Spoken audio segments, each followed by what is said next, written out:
ഓരോ വർഷം തുടങ്ങുമ്പോഴും നമ്മൾ നമ്മളോട് തന്നെ പല വാഗ്ദാനങ്ങളും നൽകാറുണ്ട്. ഈ വർഷം ഞാൻ മാറും, ഞാൻ പുതിയൊരാളാകും, എന്റെ സ്വപ്നങ്ങൾ ഞാൻ നേടുമെന്നൊക്കെ. പക്ഷെ ദിവസങ്ങൾ ആഴ്ചകൾക്കും ആഴ്ചകൾ മാസങ്ങൾക്കും വഴിമാറുമ്പോൾ ആ ആവേശമെല്ലാം എവിടെയോ ചോർന്നു പോകുന്നു. കണ്ണാടിക്ക് മുന്നിൽ നിൽക്കുമ്പോൾ പഴയ അതേ നിസ്സഹായനായ മനുഷ്യനെ തന്നെ നമ്മൾ വീണ്ടും കാണുന്നു. എന്തുകൊണ്ടാണ് നമുക്ക് ആഗ്രഹമുള്ള കാര്യങ്ങൾ പോലും പൂർത്തിയാക്കാൻ കഴിയാത്തത്? എവിടെയാണ് നമുക്ക് പിഴയ്ക്കുന്നത്?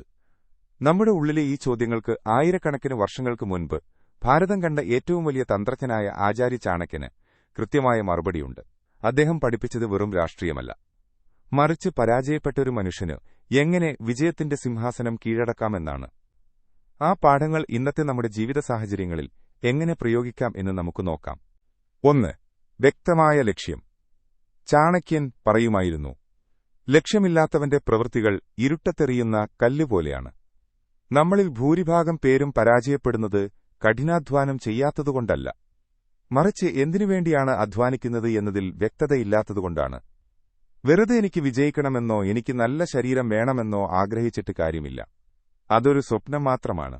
ആ സ്വപ്നത്തെ ഒരു ലക്ഷ്യമാക്കി മാറ്റണമെങ്കിൽ അതിന് കൃത്യമായ അളവുകൾ വേണം. ഉദാഹരണത്തിന്, 2026 അവസാനിക്കുമ്പോൾ എന്റെ ഭാരം ഇത്ര കിലോ ആയിരിക്കണം, അല്ലെങ്കിൽ എന്റെ അക്കൗണ്ടിൽ ഇത്ര രൂപ സമ്പാദ്യമായിരിക്കണം എന്ന് കൃത്യമായി നിശ്ചയിക്കുക. ലക്ഷ്യം എത്രത്തോളം വ്യക്തമാണോ അത്രത്തോളം എളുപ്പമായിരിക്കും അങ്ങോട്ടുള്ള പാത. 2. പദ്ധതി. ഒരു രാജ്യം പിടിച്ചെടുക്കാൻ പുറപ്പെടുന്നതിനു മുൻപ് ചാണക്യൻ ആ രാജ്യത്തിന്റെ കോട്ടകളും സൈന്യത്തെയും കുറിച്ച് പഠിക്കുമായിരുന്നു.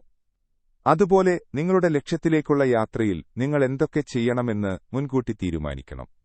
വീഡിയോയിൽ വിശദീകരിച്ചതുപോലെ ഫലം മാത്രം നോക്കിയിരുന്നാൽ പോരാ, ആ ഫലത്തിലേക്ക് നിങ്ങളെ എത്തിക്കുന്ന ആക്ഷനുകളിൽ ശ്രദ്ധ കേന്ദ്രീകരിക്കണം. നിങ്ങൾ ഒരു കായിക താരമാകാൻ ആഗ്രഹിക്കുന്നുവെങ്കിൽ ദിവസവും എത്ര മണിക്കൂർ പരിശീലിക്കണം, എന്ത് ഭക്ഷണം കഴിക്കണം, എത്ര നേരം ഉറങ്ങണം എന്നതിനെക്കുറിച്ച് നിങ്ങൾക്ക് ഒരു പ്ലാൻ ഉണ്ടായിരിക്കണം. ആ പ്ലാൻ നിങ്ങളുടെ കയ്യിലുണ്ടെങ്കിൽ പകുതി വിജയം നിങ്ങൾ സ്വന്തമാക്കി കഴിഞ്ഞു. 3. മുൻഗണന. നമ്മുടെ ഊർജ്ജം പരിമിതമാണ്. ചാണക്യന്റെ ഒരു തത്വമുണ്ട്: ഒരേ സമയം പല കാര്യങ്ങൾ ചെയ്യാൻ മുതിരുന്നവൻ ഒടുവിൽ ഒന്നിലും എത്താതെ പോകും. നമ്മൾ പലപ്പോഴും 10-12 ലക്ഷ്യങ്ങൾ ഒരേ സമയം തുടങ്ങാൻ ശ്രമിക്കുന്നു. ഇത് ഒരു പാത്രത്തിലെ വെള്ളം 10 ഗ്ലാസുകളിലായി ഒഴിക്കുന്നതുപോലെയാണ്. ഒടുവിൽ ഒരു ഗ്ലാസും നിറയില്ല. പകരം നിങ്ങളുടെ ജീവിതത്തിലെ ഏറ്റവും പ്രധാനപ്പെട്ട 3 കാര്യങ്ങൾ മാത്രം തിരഞ്ഞെടുക്കുക. അതിൽ തന്നെ ഏറ്റവും മൂല്യമുള്ളതിന് 1ാം സ്ഥാനം നൽകുക. ഒരു ദിവസം ഒരു കാര്യത്തിന് മാത്രമേ സമയമുള്ളൂ എങ്കിൽ ആ 1ാമത്തെ കാര്യത്തിനു വേണ്ടി മാത്രം സമയം ചിലവഴിക്കുക. ബാക്കിയുള്ളവ മാറ്റിവെക്കുക. നിങ്ങളുടെ മുഴുവൻ ഫോക്കസും ഒരു ബിന്ദുവിൽ കേന്ദ്രീകരിക്കുമ്പോൾ ഏത് കല്ലും പിളർക്കാൻ നിങ്ങൾക്ക് സാധിക്കും. 4. കൺസിസ്റ്റൻസി. 4% മാന്ത്രികത. വിജയമെന്നത് ഒറ്റ രാത്രി കൊണ്ട് സംഭവിക്കുന്ന അത്ഭുതമല്ല, അത് ദിവസവുമുള്ള ചെറിയ പോരാട്ടങ്ങളുടെ ഫലമാണ്. ചാണക്യൻ പഠിപ്പിക്കുന്ന തുടർച്ചയായ പരിശ്രമത്തിലൂടെ ഒരു ഉറുമ്പിനുപോലും മൈലുകൾ സഞ്ചരിക്കാൻ കഴിയുമെന്നാണ്. ഒരു ദിവസത്തിന്റെ വെറും 4%, അതായത് 1 മണിക്കൂർ മാത്രം നിങ്ങളുടെ പ്രധാന ലക്ഷ്യത്തിനായി മാറ്റിവെക്കുക. അത് വ്യായാമമാകാം, വായനയാകാം, അല്ലെങ്കിൽ ഒരു പുതിയ സ്കിൽ പഠിക്കുന്നതാകാം. ഇന്ന് നിങ്ങൾ ചെയ്യുന്ന ആ 1 മണിക്കൂർ ജോലി ഒരു വർഷം കഴിയുമ്പോൾ 365 മണിക്കൂറുകളായി മാറും. ഒരു വലിയ മരം വെട്ടാൻ ഒരാൾ ഒരു ദിവസം പോയി 10 മണിക്കൂർ മഴുകൊണ്ടടിച്ചു. മരം വീണില്ല, അയാൾ മടുത്തു തിരിച്ചു പോന്നു. എന്നാൽ മറ്റൊരുവൻ ദിവസവും വെറും 10 മിനിറ്റ് മാത്രം പോയി ആ മരത്തിൽ വെട്ടുന്നു. ദിവസങ്ങൾ കഴിയുമ്പോൾ ആ മരം വീഴുക തന്നെ ചെയ്യും.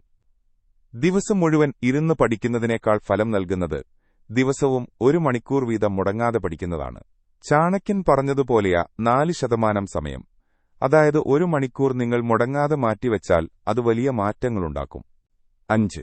ആത്മപരിശോധന. യുദ്ധത്തിനിടയിൽ ചാണക്യൻ തന്റെ തന്ത്രങ്ങൾ ശരിയാണോ എന്ന് ഇടയ്ക്കിടെ പരിശോധിക്കുമായിരുന്നു. അതുപോലെ നിങ്ങളും സ്വന്തം ജീവിതത്തെ ഓരോ ആഴ്ചയും വിലയിരുത്തണം.